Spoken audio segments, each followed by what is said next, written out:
Hi guys, welcome back to our channel. അപ്പോൾ guys, നമ്മുടെ ഇന്നത്തെ വീഡിയോ കൂടെ നോക്കുമ്പോൾ എന്താണെന്ന് വെച്ചാൽ നമ്മളെല്ലാവരും വെയിറ്റ് ചെയ്തിരുന്ന നമ്മുടെ പുതിയ DC പാർട്ടായിട്ട് ഫസ്റ്റ് വരാൻ പോകുന്ന മൂവിയാണ് നമ്മുടെ സൂപ്പർമാൻ എന്ന് പറയുന്നത്. അപ്പോൾ അടുത്ത വർഷം ജൂലൈ 11-ാം തീയതിയാണ് ഈ ഒരു പടം റിലീസാകാൻ പോകുന്നത്. അപ്പോൾ എന്തായാലും അതിൻ്റെ ഒരു ഫസ്റ്റ് ഒഫീഷ്യൽ ടീസർ ട്രെയിലർ നമ്മളെല്ലാവരും വെയിറ്റ് ചെയ്ത പോലെ തന്നെ കഴിഞ്ഞ ദിവസം നമുക്ക് കിട്ടിയിട്ടുണ്ടായിരുന്നു. അപ്പോൾ എന്തായാലും നമ്മുടെ ഇന്നത്തെ വീഡിയോ കൂടെ ഈ ഒരു ട്രെയിലറിൻ്റെ ചെറിയൊരു ബ്രേക്ക് ഡൗൺ ആണ് നമ്മൾ നോക്കാൻ പോകുന്നത്. ആദ്യം തന്നെ ഈ ഒരു ട്രെയിലറിനെ പറ്റി എടുത്ത് പറയുകയാണെങ്കിൽ അടിപൊളിയായിട്ടുള്ള ട്രെയിലർ തന്നെയാണ്. ഞാൻ എക്സ്പെക്ട് ചെയ്തൊരു സൂപ്പർമാൻ ട്രെയിലർ തന്നെയാണ് നമുക്ക് ഇതിൽ കൂടെ കിട്ടിയിട്ടുള്ളതെന്നാണെങ്കിൽ എടുത്ത് പറയാൻ പറ്റും. നിങ്ങളുടെ ഒരു അഭിപ്രായം എന്തൊക്കെയാണെന്ന് ജസ്റ്റ് താഴെ കമൻറ്റ് ചെയ്തേക്കണം. അപ്പോൾ എന്തായാലും നമ്മൾ പഴയ DCയുടെ കാര്യങ്ങളിലോട്ടൊന്നും പോയി സമയം കളയുന്നില്ല. അപ്പോൾ എന്തായാലും നമുക്ക് ഈ ടീസറിൽ കണ്ട കാര്യങ്ങൾ എന്തൊക്കെയാണെന്ന് ജസ്റ്റ് ഒന്ന് പറഞ്ഞു പോകാം. അപ്പോൾ ഫസ്റ്റ് തന്നെ നമുക്ക് തുടക്കത്തിൽ കാണാൻ പറ്റുന്നത് ആർട്ടിക്കാണോ അന്റാർട്ടിക്കാണോ എന്ന് നമുക്കറിയില്ല. ഏതൊരു സ്നോ ആയിട്ടുള്ള റീജിയനിൽ നമ്മുടെ സൂപ്പർമാൻ പറന്നു വീഴുന്ന രീതിയിലുള്ള ഒരു ഷോട്ടാണ് നമുക്ക് ഫസ്റ്റ് തന്നെ കാണാൻ പറ്റുന്നത്. അപ്പം ഇവിടെ ആരുടെ കയ്യിൽ നിന്ന് നല്ല രീതിക്ക് അടി കിട്ടി വന്ന് വീഴുന്ന സൂപ്പർമാനാണ് എടുത്ത് കാണിച്ചിട്ടുള്ളത്. ഇത് നമ്മൾ എക്സ്പെക്ട് ചെയ്തതിൽ നിന്ന് വേറെ ഓപ്പോസിറ്റ് ആയിട്ടാണ് നമ്മുടെ ജെയിംസ് ഗൺ ഈ ഒരു ഫസ്റ്റ് ഫ്രെയിം തന്നെ എടുത്ത് കാണിച്ചിട്ടുള്ളത്. അപ്പോൾ ഇവിടുത്തെ ഒരു വേറെ പ്രത്യേകത നോക്കുകയാണെങ്കിൽ സൂപ്പർമാൻ്റെ മുഖത്ത് നിന്ന് നല്ല ബ്ലീഡിങ് കാര്യങ്ങൾ സംഭവിക്കുന്നതായിട്ട് നമുക്ക് കാണാനും പറ്റുന്നുണ്ട്. തൊട്ടടുത്ത സീനിൽ ആ ഒരു ഷോട്ട് മാറിയിട്ട് നമ്മുടെ ക്ലർക്കൻറ്റിൻ്റെ കുറച്ച് ഷോട്ട്സും കാര്യങ്ങളൊക്കെ എടുത്ത് കാണിക്കുന്നുണ്ട്. അതായത് നമ്മുടെ ഡെയിലി പ്ലാനറ്റിലോട്ട് പോകുന്ന നമ്മുടെ ക്ലർക്കൻറ്റിനെ എടുത്ത് കാണിക്കുന്നുണ്ട്. ഇപ്പം ഇവിടെ നിന്ന് എനിക്ക് തോന്നുന്നു നമ്മുടെ ഹെൻറി കാവിലിൻ്റെ ആ ഒരു സൂപ്പർമാൻ പടവും അത് മുൻപ് വന്നിട്ടുള്ള അതിനകത്തൊക്കെ ഏറ്റവും ഒരു ഇഷ്യൂ ആയിട്ട് എനിക്ക് തോന്നിയിട്ടുള്ളത്, അതായത് നമ്മുടെ ആ ഒരു കണ്ണാടി വെക്കുമ്പോഴത്തേക്ക് നമ്മുടെ സൂപ്പർമാൻ്റെ ഐഡൻറ്റിറ്റി മായ്ക്കുന്നെന്നുള്ള ആ ഒരു സംഭവത്തിൽ നിന്ന് ഇവിടെ ചെറിയൊരു ലോജിക്കൽ സംഭവം ഇവിടെ കൊണ്ടുവന്നിട്ടുണ്ട്. ഇവിടുത്തെ ക്ലർക്കൻറ്റിൻ്റെ ലുക്കും സൂപ്പർമാൻ്റെ ലുക്കും അത്യാവശ്യം കുറച്ച് ഡിഫറൻസ് നമുക്ക് തോന്നുന്നുണ്ട്. ഇതിന് ഇങ്ങനെ തോന്നാനുള്ള മെയിൻ റീസൺ എന്ന് വെച്ച് കഴിഞ്ഞാൽ നമ്മുടെ ഡേവിഡിൻ്റെ ഈ ഒരു ക്യാരക്ടറിനെ നമ്മൾ ഫസ്റ്റാണ് നമ്മൾ കാണുന്നത് സൂപ്പർമാനായിട്ട്.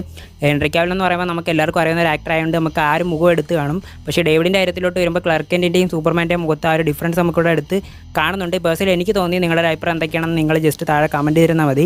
അതിനുശേഷം തൊട്ടടുത്ത സീനിൽ പിന്നെയും നമ്മുടെ ഈ ഒരു സൂപ്പർമാൻ്റെ ക്ലോസപ്പ് ഷോട്ടൊക്കെ എടുത്ത് കാണിക്കുന്നുണ്ട് മുഖത്തിൻ്റെ അടുത്തുള്ള. അപ്പോൾ എന്തായാലും വായിക്കാത്തൊന്നും മൂക്കിൽ നിന്നൊക്കെ ബ്ലഡ് വരുന്നതായിട്ട് പിന്നെ എടുത്ത് കാണിക്കുന്നതായിട്ട് നമുക്ക് കാണുന്നുണ്ട്. പിന്നീട് തൊട്ടടുത്ത ഷോട്ടിൽ പിന്നെയും ആ ഒരു ഡെയിലി പ്ലാനറ്റിലുള്ള കാര്യങ്ങളൊക്കെയാണ് പിന്നെയും കാണിക്കുന്നത്. ഇവിടെ വെച്ചിട്ടാണ് നമ്മുടെ ലൂയിസ് ലെയിൻ്റെ ഫസ്റ്റ് ലുക്ക് നമുക്ക് കിട്ടുന്നത്. അത്യാവശ്യം ക്ലാസി ആയിട്ടുള്ള ആ ഒരു ലൂയിസ് ലെയിൻ്റെ ലുക്ക് തന്നെയാണ് നമുക്കിവിടെ കിട്ടിയിട്ടുള്ളത്. അതായത് ഇപ്പം അവർ 90s 60s ആ ഒരു സമയത്തുള്ള ആ ഒരു റെട്രോ ആയിട്ടുള്ള മെട്രോപോളിസിൽ നടക്കുന്ന ആ ഒരു ഡെയിലി പ്ലാനറ്റിലുള്ള ആ ഒരു സംഭവമൊക്കെ പോലെ എനിക്ക് പേഴ്സണലി ഫീൽ ചെയ്തിട്ടുണ്ട്. അപ്പോൾ എന്തായാലും നമ്മുടെ ലൂയിസ് ലൈനായിട്ട് റേച്ചൽ ബ്രോസ്നാൻ എന്നുള്ള പുതിയൊരു ആക്ട്രസ്സാണ് നമുക്കിവിടെ ഈ ഒരു ക്യാരക്ടർ അഭിനയിക്കുന്നതായിട്ടും കാണാൻ പറ്റുന്നത്. പിന്നീട് ഇവിടത്തുള്ള മറ്റൊരു പ്രത്യേകത നോക്കുകയാണെങ്കിൽ നമ്മുടെ ക്ലർക്കിൻ്റെ അവിടെ ജോബിന് വരുന്നതും ആൾക്കാർ ശ്രദ്ധിക്കുന്നതായിട്ടുള്ള കുറേ, അതായത് ഈ ഒരു ക്യാരക്ടർ ക്ലർക്കിൻ്റെ അതിന് ശേഷം ആ ഒരു ടോട്ടൽ പേഴ്സണാലിറ്റി മാറുന്ന രീതിയിലുള്ള ഒരു ചേഞ്ച് എനിക്കിവിടെ പേഴ്സണലി എനിക്ക് എടുത്ത് തോന്നിയിട്ടുണ്ട്. അപ്പം ആ ഒരു സംഭവം അടിപൊളിയായിട്ട് തന്നെ എനിക്ക് പ്രത്യേകിച്ച് എടുത്ത് പറയേണ്ടതായിട്ട് തോന്നി. അതുകൊണ്ട് തന്നെയാണ് എടുത്ത് പറഞ്ഞിട്ടുള്ളത്. അപ്പോൾ അതിനുശേഷം അടുത്ത ഷോട്ടിലായിട്ട് എടുത്ത് കാണിക്കുന്നത് പിന്നീട് ആ ഒരു ആർട്ടിക്ക് കിടക്കുന്ന അല്ലെങ്കിൽ ആ ഒരു മഞ്ഞ പ്രദേശത്ത് കിടക്കുന്ന നമ്മുടെ സൂപ്പർമാൻ്റെ ആ ഒരു ലുക്ക് തന്നെയാണ്. അതായത് അവിടെ കിടന്നിട്ട് ആരെയോ വിസിലടിച്ച് വിളിക്കുന്ന രീതിയിലുള്ളൊരു സീൻ എടുത്ത് കാണിക്കുന്നുണ്ട്. ഈ വിളിക്കുന്നത് വേറെ ആരെയല്ല, നമ്മൾ കോമിക്കിലും ആനിമേറ്റഡ് മൂവീസിലും സീരീസിലൊക്കെ മാത്രം കണ്ടിട്ടുള്ള നമ്മുടെ ക്രിപ്റ്റോ ദ സൂപ്പർ ഡോഗ് എന്നുള്ള ആ ഒരു ക്യാരക്ടറിനെ ഒരു ലൈവ് ആക്ഷനിൽ നമ്മുടെ ജെയിംസ് ഗൺ കൊണ്ടുവന്നിട്ടുണ്ട്. അത് ഭയങ്കര ഒരു സംഭവം തന്നെയായിട്ട് എനിക്ക് തോന്നിയിട്ടുണ്ട്. പിന്നീട് ഇവിടെ ഒരു ഫാക്റ്റ് പോലെ എടുത്ത് പറയേണ്ട കാര്യം എന്ന് വെച്ച് കഴിഞ്ഞാൽ ഈ ക്രിപ്റ്റോ ആയിട്ട് അഭിനയിപ്പിച്ചിരിക്കുന്നത് നമ്മുടെ ജെയിംസ് ഗണ്ണിൻ്റെ ഒറിജിനൽ നായകനെ തന്നെയാണ് ഇന്ന് നമ്മുടെ ജെയിംസ് ഗൺ തന്നെ ഒഫീഷ്യലി എടുത്ത് പറഞ്ഞിട്ടുണ്ട്. പക്ഷേ കളറിന് മൊത്തം വ്യത്യാസം കൊണ്ടുവന്നിട്ടുണ്ട്, വൈറ്റാക്കി മാറ്റിയിട്ടുണ്ട്. പിന്നീട് ആ ഒരു ക്ലാസി ആയിട്ടുള്ള ആ ഒരു കേപ്പ്, ആ ഒരു കുട്ടി കേപ്പൊക്കെ നമ്മുടെ ക്രിപ്റ്റോനെ കാണിക്കുന്നുണ്ട്. അപ്പോൾ നമ്മുടെ ക്രിപ്റ്റോ വന്നിട്ട് നമ്മുടെ സൂപ്പർമാനെ നക്കിയാൻ പിടിക്കുകയൊക്കെ ചെയ്യുന്ന സമയത്ത് നമ്മുടെ സൂപ്പർമാൻ ടേക്ക് മീ ഹോം എന്ന് പറയുന്നുണ്ട്. ടേക്ക് മീ ഹോം എന്ന് പറയുമ്പോഴത്തേക്ക് നേരെ നമ്മുടെ സൂപ്പർമാൻ്റെ അപ്പാർട്ട്മെൻറ്റിലോട്ടൊന്നും കൊണ്ടുപോകുന്ന രീതിയിലുള്ള അല്ലെന്നാണ് എനിക്ക് തോന്നുന്നത്. കാരണം നമ്മൾ ക്രിസ്റ്റഫർ റിവീസിൻ്റെ പണ്ടത്തെ സൂപ്പർമാൻ പടം കണ്ടിട്ടുള്ളവർക്കറിയാം ഫോർട്രസ് ഓഫ് സോൾട്ടിറ്റ്യൂഡ് എന്നുള്ളൊരു സംഭവം, അതായത് കുറേ ക്രിസ്റ്റൽ ഫോർമേഷനും കാര്യങ്ങളൊക്കെ ഉള്ള ആ ഒരു സ്ഥലത്താണ് നമ്മുടെ സൂപ്പർമാൻ്റെ മെയിൻ ഒരു പവർ സോഴ്സും കാര്യങ്ങളും എല്ലാം ഉള്ളതായിട്ട് നമ്മൾ ആ ഒരു പടങ്ങളിൽ കണ്ടിട്ടുള്ളത്. അപ്പോൾ അങ്ങോട്ട് കൊണ്ടുപോകാൻ തന്നെ ആയിരിക്കണം ഉദ്ദേശിക്കുന്നത്. കാരണം അതിനുള്ളൊരു സംഭവം എന്ന് വെച്ച് കഴിഞ്ഞാൽ ഞാനിത് പ്രഡിക്റ്റ് ചെയ്യാനുള്ള കാരണം എന്ന് വെച്ച് കഴിഞ്ഞാൽ കാരണം ഈ ഫോർട്രസ് ഓഫ് സോൾട്ടിറ്റ്യൂഡ് പോലെ തോന്നിക്കുന്ന ഒരു ഷോട്ട് വരുന്ന സീനുകളൊക്കെ എടുത്ത് കാണിച്ചിട്ടുണ്ട്. അപ്പോൾ അങ്ങോട്ട് തന്നെ ആയിരിക്കണം എന്നാണ് എൻ്റെ ഒരു ബലമായിട്ടുള്ളൊരു സംശയം. അപ്പോൾ എന്തായാലും അതിന് കഴിഞ്ഞിട്ടുള്ള അടുത്ത ഷോട്ടിനകത്ത് നമ്മുടെ ഈ ഒരു പടത്തിനകത്ത് വരാൻ പോകുന്ന മെയിൻ വില്ലനായിട്ടുള്ള ലക്സ് ലൂതറിനെ എടുത്ത് കാണിക്കുന്നുണ്ട്. അപ്പം ഈ ഒരു ആക്ടറിനെ നമുക്ക് എല്ലാവർക്കും അറിയാവുന്ന ഒരു മുഖപരിചയമുള്ള ആക്ടർ തന്നെയാണ്. അപ്പോൾ നമ്മുടെ എക്സ്മെൻ ഫസ്റ്റ് ക്ലാസ് മൂവിയൊക്കെ കണ്ടിട്ടുള്ളവർക്ക് അറിയാം, അതിനകത്ത് നമ്മുടെ ബീസ്റ്റ് അറ്റാക്ക് വന്നിട്ടുള്ള ആക്ടർ തന്നെയാണ്. അപ്പോൾ എന്തായാലും ഈ ഒരു ആക്ടറിന് അത്യാവശ്യം നമ്മുടെ ലക്സ് ലൂതർ എന്നുള്ള ഒരു ക്യാരക്ടറിനെ ചേരുന്നുണ്ട്.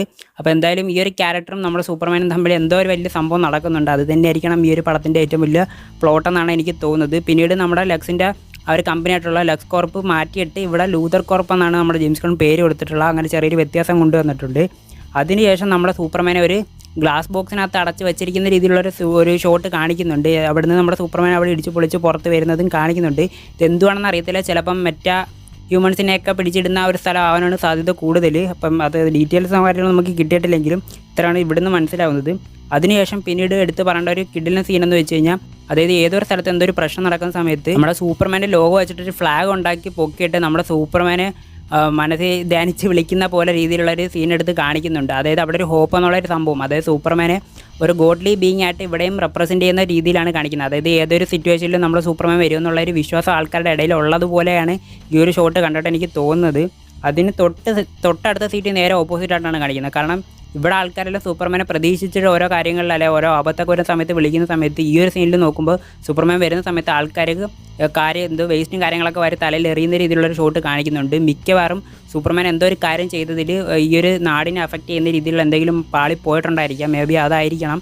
കാരണം ഇവിടെ വെച്ചിട്ടൊരു മോൺസ്റ്റർ ഫൈറ്റും കാര്യങ്ങളൊക്കെ സംഭവിക്കുന്നുണ്ട്. അപ്പം ആ ഒരു സംഭവത്തിനകത്ത് സൂപ്പർമാൻ ഇവിടെ ഒന്നും ചെയ്യാൻ പറ്റാതെ വന്നിട്ടുള്ള എന്തെങ്കിലും ഒരു അവസ്ഥ വന്നിട്ടുണ്ടായിരിക്കാം. മേ ബി അതായിരിക്കണം. അതിനുശേഷം തൊട്ടടുത്ത സീനിൽ നമ്മൾ എക്സ്പെക്റ്റ് ചെയ്യാത്ത കുറച്ച് ക്യാരക്ടേഴ്സ്, ഓൾറെഡി ഇതിൻ്റെ സെറ്റ് ഫോട്ടോസ് കണ്ടവർക്കൊക്കെ അറിയായിരിക്കും ഈ ഒരു ക്യാരക്ടേഴ്സ് വരുന്നത്. വേറെ ഒന്നുമില്ല, നമ്മുടെ JSA എന്നുള്ള ആ ഒരു team, justice society of America എന്നുള്ള ഒരു ടീമിലെ മെമ്പേഴ്സിനെയൊക്കെ ഇവിടെ എടുത്ത് കാണിക്കുന്നുണ്ട്. അപ്പോൾ അതിനകത്ത് ആദ്യം തന്നെ നമ്മുടെ ഗ്രീൻ ലാൻഡൻ ക്യാരക്ടറിനെ എടുത്ത് കാണിക്കുന്നുണ്ട്. ഗായ് ഗാർഡനർ എന്നുള്ള ഒരു വെർഷൻ ഗ്രീൻ ലാൻഡനാണ് ഇവിടെ എടുത്ത് കാണിച്ചിട്ടുള്ളത്. രണ്ടാമത് നമ്മുടെ ഹോഗേളിനെ എടുത്ത് കാണിക്കുന്നുണ്ട്. മിസ്റ്റർ ടെറിഫിക്ക് അതേപോലെ തന്നെ മെറ്റാമോർഫോ എന്നുള്ള ഒരു ക്യാരക്ടറിനെ എടുത്ത് കാണിച്ചിട്ടുണ്ട്. ഇതിനകത്ത് ഒഫീഷ്യലി തന്നെ എടുത്ത് കാണിച്ചിട്ടുണ്ട്. അപ്പം ഓൾറെഡി ഈ ഒരു പടത്തിനകത്ത് നമ്മുടെ ജെയിംസ് ഗൺ പറഞ്ഞിട്ടുണ്ട്, സൂപ്പർ ഹീറോസൊക്കെ ഓൾറെഡി ഉള്ള ഒരു വേൾഡിനകത്ത് നടക്കുന്ന ഒരു സൂപ്പർമാൻ്റെ സ്റ്റോറിയാണ് കാണിക്കാൻ പോകുന്നത്. പിന്നീട് സൂപ്പർമാൻ്റെ ഒറിജിനും പറയത്തില്ല, ലൂയിസ് ലൈനുമായിട്ടുള്ള റിലേഷൻ്റെ തുടക്കവും കാര്യങ്ങളൊന്നും കാണിക്കത്തില്ല. ഓൾറെഡി ഇവിടെ എല്ലാം സംഭവിച്ച് നടന്നുകൊണ്ടിരിക്കുന്ന ഒരു യൂണിവേഴ്സിനകത്ത് സൂപ്പർമാൻ്റെ ഒരു സ്റ്റോറി പറയുന്ന രീതിയിലായിരിക്കും ഒരു പടം വരുന്നതെന്ന് നമ്മുടെ ജെയിംസ് ഗൺ ഒഫീഷ്യലി തന്നെ എടുത്ത് പറഞ്ഞിട്ടുണ്ടായിരുന്നു. പിന്നീട് തൊട്ടടുത്ത ഷോട്ടിനകത്ത് നമുക്ക് കാണാൻ പറ്റുന്നൊരു സംഭവം എന്ന് വെച്ച് കഴിഞ്ഞാൽ ഒരു റോബോട്ട് ഡാമേജായി കിടക്കുന്നതിൻ്റെ അടുത്ത് വെച്ചിട്ട് നമ്മുടെ സൂപ്പർമാൻ കരഞ്ഞുകൊണ്ടിരിക്കുന്ന ഒരു ഷോട്ട് കാണിക്കുന്നുണ്ട്. അപ്പം ഈ ഒരു ലൊക്കേഷനെ പറ്റി തന്നെയാണ് ഞാൻ നേരത്തെ പറഞ്ഞിട്ടത്. ഫോർട്രസ് ഓഫ് സോൾട്ടിറ്റ്യൂഡ് എന്നുള്ള ആ ഒരു സ്ഥലം തന്നെയായിരിക്കും. കാരണം ബാക്ക്ഗ്രൗണ്ട് ഫുള്ള് ക്രിസ്റ്റൽ ഫോർമേഷൻ നമുക്ക് കാണാൻ പറ്റുന്നുണ്ട്. അപ്പം ആ ഒരു സംഭവം തന്നെയായിരിക്കും ഇവിടെ ഉദ്ദേശിക്കുന്നതാണ് എനിക്ക് തോന്നുന്നത്. കാരണം അവിടെ തന്നെയാണ് ഈ ഒരു റോബോട്ട് കോമിക്കിലായാലും പണ്ടത്തെ സൂപ്പർമാൻ പടങ്ങളിലൊക്കെ ആയാലും കാണിച്ചിട്ടുള്ളത്. അപ്പം ആ ഒരു റോബോട്ട് തന്നെയായിരിക്കും നമ്മുടെ സൂപ്പർമാൻ്റെ ഒരു അസിസ്റ്റൻറ്റ് പോലെയൊക്കെയാണ്. നമ്മുടെ സ്നൈഡറിൻ്റെ മാൻ ഓഫ് സ്റ്റീൽ കണ്ടിട്ടുള്ളവർക്കറിയാം, അതിനകത്ത് ഈ ഒരു ക്യാരക്ടറിന് അത്ര ഇമ്പോർട്ടൻസ് ഒന്നും കൊടുത്തിട്ടില്ല. പക്ഷേ ഇവിടെ ഈ ഒരു റോബോട്ടിന് എന്തോ പറ്റിയ സമയത്ത് നമ്മുടെ സൂപ്പർമാൻ നല്ല രീതിക്ക് കരയുന്നതായിട്ടെടുത്ത് കാണിക്കുന്നുണ്ട്. പിന്നീട് അടുത്ത് നോക്കുമ്പോഴത്തേക്ക് ഞാൻ നേരത്തെ പറഞ്ഞ ആ ഒരു മോൺസ്റ്ററിനെ ഇവിടെ കാണിക്കുന്നുണ്ട്. അതായത് നമ്മുടെ സൂപ്പർമാൻ വലിയൊരു നമ്മുടെ പസഫിക് റിമിനകത്തൊക്കെ കണ്ടിട്ടുള്ള പോലത്തെ വലിയ ഗോഡ്സില പോലത്തെ ഒരു മോൺസ്റ്ററുമായിട്ട് നമ്മുടെ സൂപ്പർമാൻ ഫൈറ്റ് ചെയ്യുന്നൊരു സീൻ കാണിക്കുന്നുണ്ട്. മേ ബി ഈ ഒരു ഫൈറ്റിൽ തോറ്റിട്ടുണ്ടായിരിക്കാം. അതുകൊണ്ട് തന്നെ ആയിരിക്കണം നമ്മുടെ ഈ ഒരു ആൾക്കാരെല്ലാം നമ്മുടെ സൂപ്പർമാനെ വെറുക്കുന്നതെന്നാണെന്ന് എനിക്ക് തോന്നുന്നത്. അപ്പോൾ എന്തായാലും ഈ ഒരു മോൺസ്റ്ററും കാര്യങ്ങളൊക്കെ ഉള്ള രീതിയിലുള്ളൊരു DC ആയിരിക്കും നമ്മൾ ഇനി ഈ ഒരു പുതിയ വേൾഡിനകത്ത് നമ്മൾ കാണാനും പോകുന്നത്. അങ്ങനത്തെ ഒരു പ്രത്യേകത എടുത്ത് പറയുന്നുണ്ട്. പിന്നീട് ഇവിടുത്തെ ഏറ്റവും വലിയൊരു ഒരു സംഭവം, അതായത് എനിക്ക് പേഴ്സണലി അടിപൊളിയായിട്ട് തോന്നിയൊരു സംഭവം എന്ന് വെച്ച് കഴിഞ്ഞാൽ ഈ ഒരു പടത്തിനകത്ത് ആരുടെയോ ഇടി കൊണ്ടിട്ടൊക്കെയാണ് സൂപ്പർമാൻ ഇവിടെ ചോരേൽപ്പിച്ച് നിൽക്കുന്ന പല ഷോട്ടും കാണിച്ചിട്ടുള്ളത്. അത് ആരാണെന്ന് നമ്മൾ വിചാരിക്കുമ്പോൾ മനസ്സിലാദ്യം വരുന്നത് നമ്മുടെ ഡൂംസ്ഡേ എന്നുള്ള ക്യാരക്ടറാണ്. എന്തായാലും ഈ ഒരു പടത്തിനകത്തൊന്നും ഇപ്പോഴേ ഡൂംസ്ഡേനെ ഇറക്കാൻ ഒട്ടും സാധ്യത കാണുന്നില്ല. അല്ലെങ്കിൽ നമ്മുടെ ക്രിപ്റ്റോണൈറ്റ് പോലുള്ള എന്തെങ്കിലും ഒരു സംഭവം വെച്ചിട്ടുള്ള ഒരു അറ്റാക്ക് ആയിരിക്കണം നമ്മുടെ സൂപ്പർമാനെ ഡാമേജ് ചെയ്തിട്ടുള്ളത്. പക്ഷേ ഈ ഒരു ഷോട്ടിനെ വെച്ചിട്ട് നമുക്ക് ഏറ്റവും എളുപ്പത്തിൽ പറയാൻ പറ്റും. അതായത് സെറ്റ് ഫോട്ടോയ്ക്കകത്തും ഈ ഒരു ക്യാരക്ടറിന് റിവീൽ ആയിട്ടുണ്ടായിരുന്നു. വേറെ ആരുമില്ല, ഇത് അൾട്രാമാൻ എന്നുള്ളൊരു ക്യാരക്ടറാണ്. കോമിക്കിൽ നോക്കുമ്പം മൾട്ടിവേഴ്സിൽ നിന്ന് വന്നിട്ടുള്ള സൂപ്പർമാൻ്റെ ഒരു ഈവിൾ വെർഷനായിരുന്നു അൾട്രാമാൻ എന്ന് പറഞ്ഞിട്ടുള്ള. പക്ഷേ ഇവിടുത്തെ ലുക്ക് നോക്കുമ്പോഴത്തേക്ക് നമ്മൾ ബോയ്സിനകത്തൊക്കെ കണ്ടിട്ടുള്ള ബ്ലാക്ക് നോവറിനെ പോലത്തെ ഉള്ളൊരു ലുക്കാണ് നമുക്കിവിടെ കാണാൻ പറ്റുന്നത്. അപ്പം മിക്കവാറും നമ്മുടെ സൂപ്പർമാൻ്റെ ഒരു ക്ലോണോ എന്തെങ്കിലും ആവാനായിരിക്കും സാധ്യത. അതായത് നമ്മുടെ ലെക്സ് ലൂതർ ഉണ്ടാക്കി വിടുന്നിട്ടുള്ള ഏതെങ്കിലും ഒരു ക്ലോൺ ക്യാരക്ടർ ആവാനായിട്ട് സാധ്യത കൂടുതൽ നമ്മുടെ സൂപ്പർമാൻ്റെ DNA കാര്യങ്ങളൊക്കെ എടുത്തിട്ട്. അപ്പം ഈ ഒരു ക്യാരക്ടറുമായിട്ടുള്ള ഉഗ്രം ഫൈറ്റ് ഒരു സ്റ്റേഡിയത്തിൽ വെച്ച് നടക്കുന്നുണ്ട്. നമുക്ക് കാണാൻ പറ്റും സൂപ്പർമാൻ നല്ല രീതിക്ക് ടഫ് എടുക്കുന്നുണ്ട് ഈ ഒരു ക്യാരക്ടറുമായിട്ട് ഫൈറ്റ് ചെയ്യാൻ വേണ്ടി. മിക്കവാറും ഫേസ് റിവീലും കാര്യങ്ങളുടെ സമയത്ത് ഡേവിഡിൻ്റെ ഒരു വേറൊരു വെർഷൻ ക്യാരക്ടർ ആവാനാണ് സാധ്യത കൂടുതൽ. കാരണം ഇതിനു മുമ്പ് ഒരു റൂമറും കാര്യങ്ങളൊക്കെ വന്നിട്ടുണ്ടായിരുന്നു. ഡേവിഡ് കോർൺസെറ്റ് സൂപ്പർമാൻ അല്ലാതെ മറ്റൊരു ക്യാരക്ടർ ഒരു പടത്തിൽ അഭിനയിക്കുന്നുണ്ടെന്ന്. മേ ബി ഈ ഒരു അൾട്രാമാൻ എന്നുള്ള ക്യാരക്ടർ ആവാൻ സാധ്യത കാണുന്നുണ്ട്.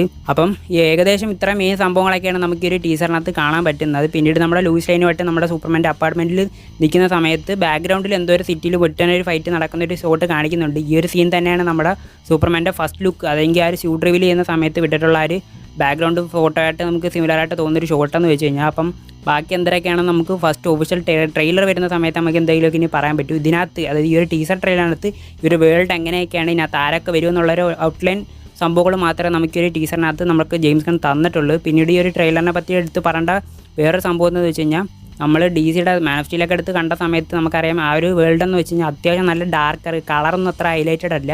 പക്ഷേ ഇങ്ങോട്ട് വരുമ്പോൾ നേരെ ഓപ്പോസിറ്റ് ആയിട്ട് അത്യാവശ്യം ബ്രൈറ്റ് കളറും അതേപോലെ തന്നെ അത്യാവശ്യം വെളിച്ചമുള്ള ഒരു DC യൂണിവേഴ്സ് നമുക്കിപ്പോൾ കാണാൻ പറ്റിയിട്ടുണ്ട്. അത് മോശമായിട്ടല്ല ഞാൻ പറയുന്നത്. കാരണം സൂപ്പർമാൻ എന്നുള്ള ക്യാരക്ടറിനെ അറിയാവുന്നവർക്കറിയാം, കോമിക്കൊക്കെ ഒത്തിരി വായിച്ചിട്ടുള്ളവർക്കറിയാം ഈ ഒരു ക്യാരക്ടർ എന്ന് പറയുന്നത് അത്യാവശ്യം ഫ്രണ്ട്ലി ആയിട്ടുള്ളതും അതേപോലെ തന്നെ അത്യാവശ്യം കളർഫുൾ ആയിട്ടുള്ളൊരു ക്യാരക്ടറും കൂടെ തന്നെയാണ്. ഇപ്പം സ്നൈഡറിൻ്റെ ആ ഒരു സംഭവത്തിലോട്ട് പോയി പറഞ്ഞ് പിന്നെ ഞാൻ ലാഗ് അടുപ്പിക്കുന്നില്ല. എന്തായാലും അത്യാവശ്യം ഞാൻ പ്രതീക്ഷിച്ച ഒരു സൂപ്പർമാൻ എനിക്ക് ഈ ഒരു ടീസറിനകത്തൂടെ കിട്ടിയിട്ടുണ്ട്. അപ്പോൾ നിങ്ങളുടെ ഒരു കാര്യം എന്തൊക്കെയാണെന്ന് ജസ്റ്റ് താഴെ കമൻറ്റ് ചെയ്തേക്കണം. അപ്പം ഓൾമോസ്റ്റ് ഇത്രയും കാര്യങ്ങളൊക്കെയാണ് ഈ ഒരു ടീസർ ട്രെയിലറിനകത്ത് എനിക്ക് മനസ്സിലായിട്ടുള്ളത്. എന്തായാലും വിട്ടുപോയിട്ടുണ്ടെങ്കിൽ ജസ്റ്റ് താഴെ കമൻറ്റ് ചെയ്തിരുന്നാൽ മതി. അപ്പം ഇതുപോലുള്ള ട്രെയിലർ ബ്രേക്ക് ഡൗണും കാര്യങ്ങളൊക്കെ ആയിട്ട് എൻ്റെ ഒരു പുതിയ വീഡിയോ കാണുന്ന വരെ എല്ലാവർക്കും ബൈ ഗൈസ്.